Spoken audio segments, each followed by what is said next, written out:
ഇവിടെ ഇവിടെ എന്താണ് ഇവിടെ സ്കെലിൻ പാറ്റ് എന്നൊരു പ്രശ്നം പറയുന്നത് whiplash is not an injury, it is a state of shock to a muscle and soft tissue. Malayalam പടലുവെട്ടൽ എന്ന് പറയാണ്. പടൽ വെട്ടിയതാണെങ്കിലും കശേരുക്കൾക്ക് എന്തെങ്കിലും പ്രശ്നമുണ്ടോ? മന്ത്രിയുടെ ആരോഗ്യം എത്രയും പെട്ടെന്ന് ഭേദമായി വീണ്ടും പൊതുമണ്ഡലത്തിലേക്ക് മന്ത്രി തിരിച്ചു വരട്ടെ. പക്ഷേ പി കെ ഗോപൻ അത് കഴിഞ്ഞ് പറഞ്ഞ മൊത്തം പാളി. തിരിച്ചും മറിച്ചും RPF പോലീസും ഒക്കെ നോക്കി. എം വി ഗോവിന്ദനും AN ഷംസീറും പറഞ്ഞതുപോലെ ആരോഗ്യമന്ത്രിയുടെ കഴുത്ത് പിരിച്ച് പിഴിഞ്ഞ് കൈയൊടിച്ച ദൃശ്യങ്ങൾ എവിടെയുമില്ല. നാട്ടുകാർക്ക് മൊത്തം കാര്യങ്ങൾ മനസ്സിലായിട്ടും ഇനിയും അതിൽ തന്നെ കടിച്ചു തൂങ്ങി നിൽക്കണോ പി കെ ഗോപൻ? എന്റെ പഴയ ഞാനിവിടെ കോൺഗ്രസിന്റെ പ്രതി ഒരു രാഷ്ട്രീയത്തിന്റെ ഭാഗമായി പറയുന്നത് നമുക്ക് മനസ്സിലാക്കാം, പ്രത്യേകിച്ച് കോൺഗ്രസ്സുകാരാണ്. പക്ഷെ അങ്ങ് ഇവിടെ നടത്തിയ ആമുഖ പ്രഭാഷണം ഉണ്ടല്ലോ, കേരളത്തിലെ മാധ്യമ ലോകത്തിന് അപമാനമാണ്. അത് ആദ്യമേ പറയാതിരിക്കാൻ മാർഗമില്ല. അങ്ങയുടെ വാചകത്തിൽ പറഞ്ഞതുപോലെ കേട്ടുകൊണ്ടിരിക്കുന്നവർ, നാട്ടിലുള്ളവരെല്ലാം മൊണ്ണയല്ലെന്ന് പറയുന്ന വാചകം തന്നെയാണ് അതിന് പറ്റിയ മറുപടി. കേരളത്തിലുള്ളവരെല്ലാം മൊണ്ണകളല്ല, നിങ്ങളുടെ ചാനൽ ചർച്ച കേൾക്കുന്നവരും മൊണ്ണകളല്ല. ദയവായി ഇത്തരം പരിഹാസങ്ങളും ആക്ഷേപങ്ങളും ഒക്കെ നടത്തിയാണ് നല്ല മാധ്യമ പ്രവർത്തകരാവുക എന്നുള്ള തെറ്റായ ധാരണയുണ്ടെങ്കിൽ അത് തിരുത്തുന്നു. രാഷ്ട്രീയ പക്ഷപാതിത്വമാകാം, രാഷ്ട്രീയമായ പിന്തുണ കൊടുക്കലാകാം, പക്ഷേ അതിനൊക്കെ ഒരു പരിധിയുണ്ട്, ഒരു പരിമിതിയുണ്ട്. അതിനപ്പുറത്തേക്കൊക്കെ സഞ്ചരിക്കുന്നത് ഒരു മാധ്യമത്തിന് ഉചിതമല്ല. അത് പാർട്ടി ചാനലുകൾക്ക് പോലും ഉചിതമല്ല. ശരി. അപ്പോൾ പിന്നെ 24-നെ പോലെ പാർട്ടി ചാനലാണെന്ന് സ്വയം പ്രഖ്യാപിക്കാത്ത ചാനലുകൾക്ക് തീരെ പറ്റുന്നതല്ല. ഇവിടെ അങ്ങ് നടത്തിയിട്ടുള്ള ആദ്യത്തെ വീണ ജോർജിൻ്റെ ചില കാര്യങ്ങൾ പറഞ്ഞതിന് ശേഷം നടത്തിയ പ്രകടനമെല്ലാം എന്തൊക്കെയാണ്, എത്ര പരിഹാസ്യമായിട്ടാണ്. അതിൻ്റെ ചൂട് പിടിച്ചുകൊണ്ടാണ് കോൺഗ്രസിൻ്റെ പ്രതിനിധി ഈ പ്രശ്നത്തെ അങ്ങേയറ്റം പരിഹാസ്യമായിട്ടാണ് അവർ. വീണ ജോർജിൻ്റെ രണ്ടാമത് എടുക്കാൻ നമുക്ക്. അങ്ങ് പറഞ്ഞത് മുഴുവൻ അവാസ്തവമാണ്. അങ്ങ് അവാസ്തവമല്ല പറയുന്നത്, ആക്ഷേപമാണ് പറഞ്ഞത് മുഴുവൻ. അങ്ങ് പറഞ്ഞത് മുഴുവൻ, അങ്ങ് ഇവിടെ പടക്കം പൊട്ടിച്ചത് മുഴുവൻ പരിഹാസമാണ്. ആ പരിഹാസ സമീപനം ശരിയല്ല എന്നുള്ളത് എൻ്റെ അഭിപ്രായം ഞാനിവിടെ രേഖപ്പെടുത്തുകയാണ്. അതല്ലാതെ ഈ ചർച്ചയിലേക്ക് കടന്നാൽ മനസാക്ഷി അനുവദിക്കത്തില്ല.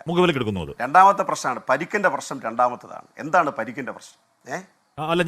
എന്താണ് പരിക്കിന്റെ പ്രശ്നം? നിങ്ങൾ അവിടെ നടന്ന സംഭവം എന്താ പറയട്ടെ. അതെ, മുഖവിലേക്ക് എടുക്കുന്നെങ്കിൽ നല്ല കാര്യം. ഞാൻ അതിനെ പോസിറ്റീവായിട്ട് കാണുന്നെങ്കിൽ ഞാൻ അങ്ങേയറ്റം അങ്ങേ ബഹുമാനിക്കുകയും ചെയ്യും. പണ്ഡിതനാണെന്ന് തോന്നുന്നു, അർത്ഥം പറഞ്ഞു കേട്ടില്ലേ? കാരണം ഞാൻ പറയുന്നൊരു വാചകത്തിൽ തിരുത്തേണ്ടതുണ്ടെന്ന് എനിക്ക് തോന്നിയാൽ തിരുത്തുക എന്ന് പറഞ്ഞാൽ അതൊരു പ്രധാനപ്പെട്ട കാര്യമാണ്. ഞാൻ തിരുത്തണമെന്നൊന്നും പറയുന്നില്ല, അതൊക്കെ നിങ്ങളുടെ കാര്യം. തിരുത്താനൊന്നും നിങ്ങൾക്ക് പറ്റിയൊന്നും വരില്ല. പക്ഷെ ആ സമീപനത്തോടുള്ള എന്റെ വിയോജിപ്പ് പറയാതെ ഈ ചർച്ചയിൽ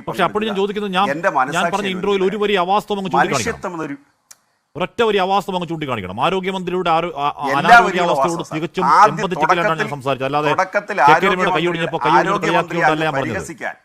അല്ല,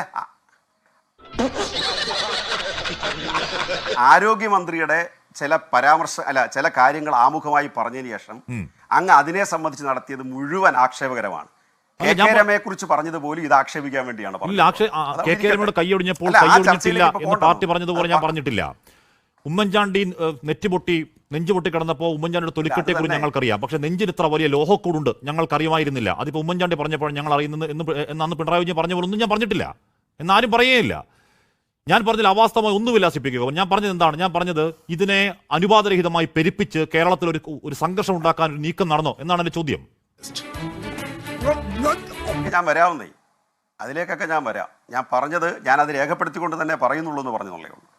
പരിക്കിൻ്റെ കാര്യം നമുക്ക് രണ്ടാമതെടുക്കാം. ഇവിടെ പരിക്കിൻ്റെ പരിഹാസമാണല്ലോ നടത്തിയത് മുഴുവൻ. നിങ്ങളുടെ ഇടയ്ക്കുള്ള ചോദ്യങ്ങളും അദ്ദേഹത്തിൻ്റെ വിശദീകരണമെല്ലാം പരിക്കിൻ്റെ പരിഹാസങ്ങളാണല്ലോ. അതൊക്കെ രണ്ടാമതെടുക്കാം നമുക്ക്. പരിക്ക് അത്രമാത്രം ഉണ്ടെന്ന് സംഭവിച്ചെന്താ അവിടെ?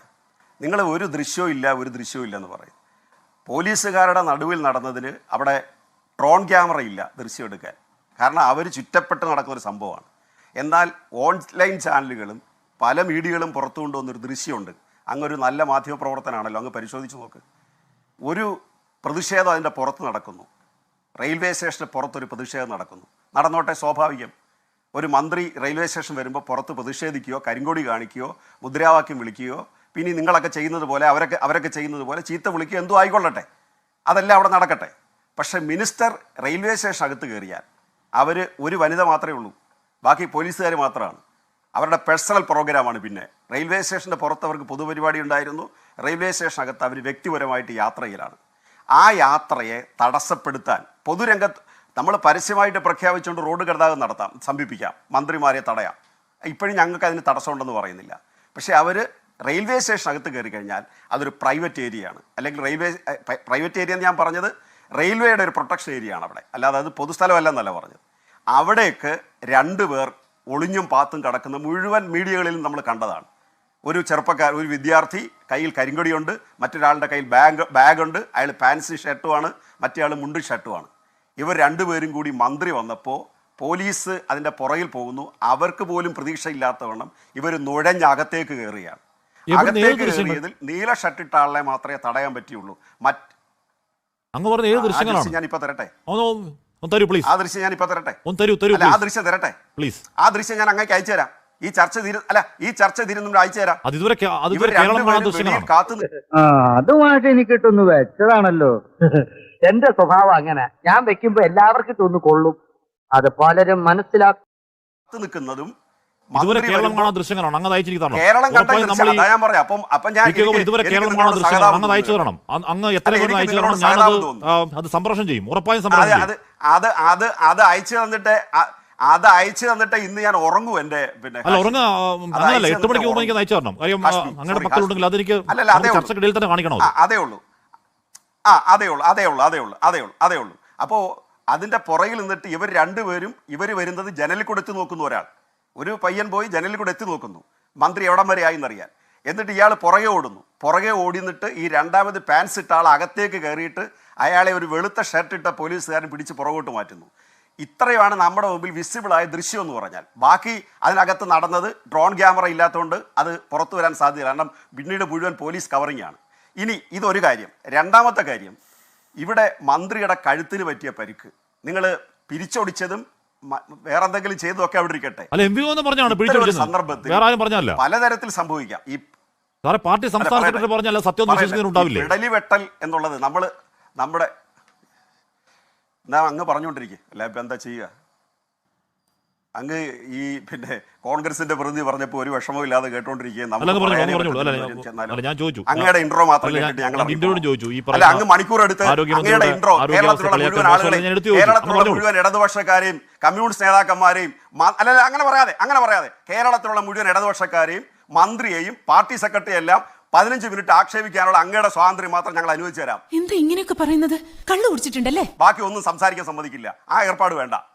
ഏർപ്പാട് വേണ്ട. ഇതിനകത്തൊക്കെ പറയാൻ പറ്റുമെന്നുണ്ടെങ്കിൽ മാത്രമേ വന്നിരിക്കൂ, അല്ലെങ്കിൽ ഇരിക്കില്ല. ഞാൻ പറഞ്ഞു അതൊക്കെ അയച്ചു തരാം. അല്ല, അത് അയച്ചു തരാമെന്ന് പറഞ്ഞാൽ വീണ്ടും അത് ആവർത്തിക്കുന്നതിനാ? വീണ്ടും ഞാൻ ചർച്ചയിൽ പങ്കെടുക്കുമ്പോൾ നിങ്ങൾ തടസ്സപ്പെടുന്നതിനാ?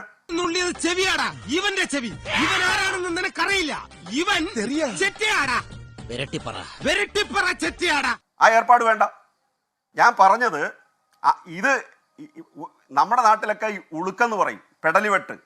ഒരു സ്ത്രീ വല്ലാതെ സ്ട്രെസ് അനുഭവിച്ചുകൊണ്ടിരിക്കുന്ന കേരളത്തിലെ ആരോഗ്യവകുപ്പ് മന്ത്രി, അത്തരം ഒരാള് അങ്ങനെ ഒരു യാത്ര നടത്തുമ്പോൾ അപ്രതീക്ഷിതമായിട്ട് വന്നിട്ട് അവരെ തെറി വിളിക്കുകയും ചീത്ത വിളിക്കുകയൊക്കെ ചെയ്യുന്നുണ്ട്, പുറത്തു നിന്നുകൊണ്ട്. അപ്രതീക്ഷിതമായിട്ട് അവർക്ക് നേരെ ആക്രമണം ഉണ്ടാവുമ്പോൾ അവർക്ക് ദേഹാസ്വാസ്ഥ്യം വരാം, സ്ത്രീ എന്ന തരത്തിലുള്ള പ്രത്യേക തരത്തിലുള്ള അസുഖങ്ങൾ ഉണ്ടാവാം, അവരുടെ കഴുത്തിന് പരിക്ക് പറ്റിയിട്ടുണ്ട്, അവർ കൈകൊണ്ട് വേദന കൊണ്ട് സഹിക്കാൻ വയ്യാതെ നടക്കുന്നുണ്ട്, അവരതിനിടയിൽ CM-നെ ഫോൺ ചെയ്യുന്നുണ്ട്. അവരുടെ അസ്വസ്ഥത നിങ്ങൾക്ക് മനസ്സിലാക്കാൻ പറ്റുന്നില്ലെന്നാണ്. അവിടെ അവരുടെ കഴുത്തിന് എത്ര പരിക്ക് പറ്റി, എത്ര ഗ്രാവിറ്റി ഉണ്ട്, എത്ര ഇഞ്ചുറി ഉണ്ടെന്നുള്ളതല്ല അവിടുത്തെ പ്രശ്നം. അവിടെ നടന്ന അറ്റാക്കാണ് ഒന്നാമത്തെ പ്രശ്നം. അങ്ങനെ അറ്റാക്ക് ചെയ്യാവോ? ഒരു സമരം എന്ന് പറഞ്ഞാൽ വ്യക്തിപരമായി അവരുടെ നേരെ ആക്രോശിച്ചല്ലാവോ? ഈ സമരം എല്ലാവരും ചെയ്യുന്നതല്ലേ? വ്യക്തിപരമായി അവരുടെ വീട്ടിലെ ഏതെങ്കിലും പ്രശ്നത്തിൻ്റെ പേരിലാണോ നമ്മൾ സമരം നടത്തുന്നത്? അതോ പൊതുസ്ഥാപനത്തിലുള്ള ഇഷ്യൂവിൻ്റെ പേരിലാണോ സമരം നടത്തുന്നത്? അതിനെ അങ്ങനെ കാണുന്നതല്ലേ മാധ്യമധർമ്മം? രണ്ടാമത്തെ കാര്യം, ഇവിടെ അദ്ദേഹം ആക്ഷേപിച്ചത് മന്ത്രി ആംബുലൻസിൽ പോയില്ല, മന്ത്രി അങ്ങനെ പോയി, എന്തെല്ലാം ആക്ഷേപങ്ങൾ അവിടെ നടത്തിയവിടുന്നുണ്ട്, എന്തെല്ലാം കഥകൾ അവിടെ ഉണ്ടാക്കി വെച്ചത്.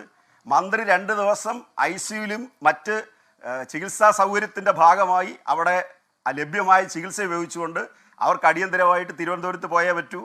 അതിൻ്റെ ഭാഗമായിട്ട് തുടർന്നുള്ള ചികിത്സ മെഡിക്കൽ കോളേജിൽ ഉറപ്പുവരുത്തുന്നു. അവർ യാത്ര ചെയ്യുന്നു. അവർ ആംബുലൻസിൽ കിടന്നു പോയാലേ അംഗീകരിക്കൂ. ഇനി ആംബുലൻസിൽ കിടന്നു പോയാൽ അവരെ ഏതൊക്കെ നടിയായിട്ടാണ് നിങ്ങൾ പറയാൻ പോകുന്നത്? നിങ്ങളുടെ സഹയാത്രികരായിട്ടുള്ള ആളുകളെല്ലാം ഇപ്പോൾ അവരെ ഓസ്കാർ കിട്ടുന്ന നടിയായിട്ട് മാറ്റിയല്ലോ.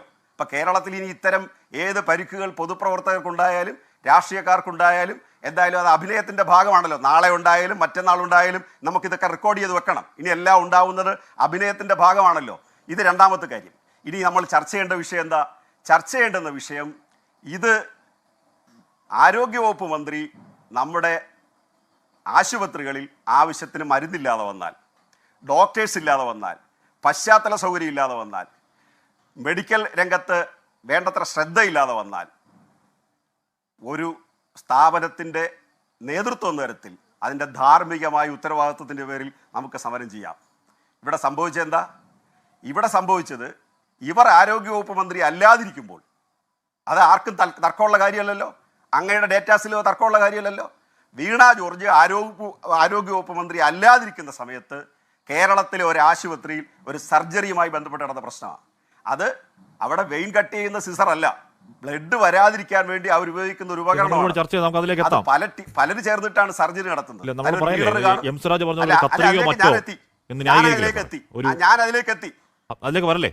എം സ്വരാജ് ന്യായീകരിച്ച പോലെ ഒരു കത്രിയോ മറ്റോ എന്തോ വയറിനകത്ത് തുന്നിക്കെട്ടി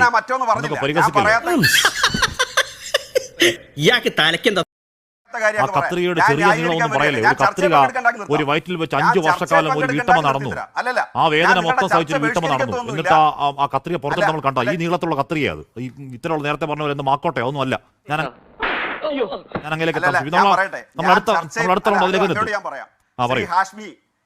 ശ്രീ ഹാഷ്മി, ഞാൻ ചർച്ചയിൽ പങ്കെടുക്കേണ്ടെന്നുണ്ടെങ്കിൽ ഇവിടെ നിർത്തിയേക്കാം. നിങ്ങളുടെ ചർച്ച ബഹിഷ്കരിക്കുന്നൊന്നുമില്ല. അതല്ല, എന്നെ പറയാൻ അനുവദിക്കത്തില്ലെങ്കിൽ തരാൻ പറ്റില്ല.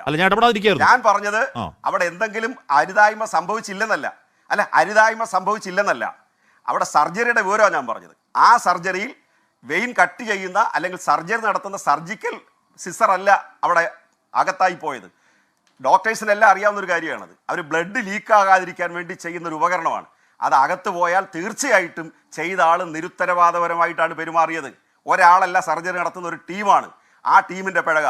ആ സമയത്ത് അങ്ങനെ ഒരു കുറ്റം ചെയ്ത ഒരാളിൻ്റെ പേരിൽ നടപടി സ്വീകരിക്കാതിരിക്കുകയോ മറ്റെന്തെങ്കിലും നിയമ നടപടിയിൽ കടക്കാതിരിക്കുകയോ ചെയ്താൽ ഒരു ആരോഗ്യവകുപ്പ് മന്ത്രി കുറച്ച് ഉത്തരവാദിത്വം പറയണം. ഇത് അങ്ങനെ ഒന്നുമില്ല. അവരുടെ കാലത്തല്ല, അതിൻ്റെ പേരിൽ അവർ നടപടി സ്വീകരിച്ചു, അന്വേഷണ ഉത്തരവിട്ടു, ഈ കാര്യങ്ങളെല്ലാം നടക്കുന്നു. ഇതിന്റെ ഭാഗമായിട്ടൊരു പൊതു പ്രതിഷേധം നടക്കുന്നതും സ്വീകാര്യമാണ്. പക്ഷെ വ്യക്തിപരമായി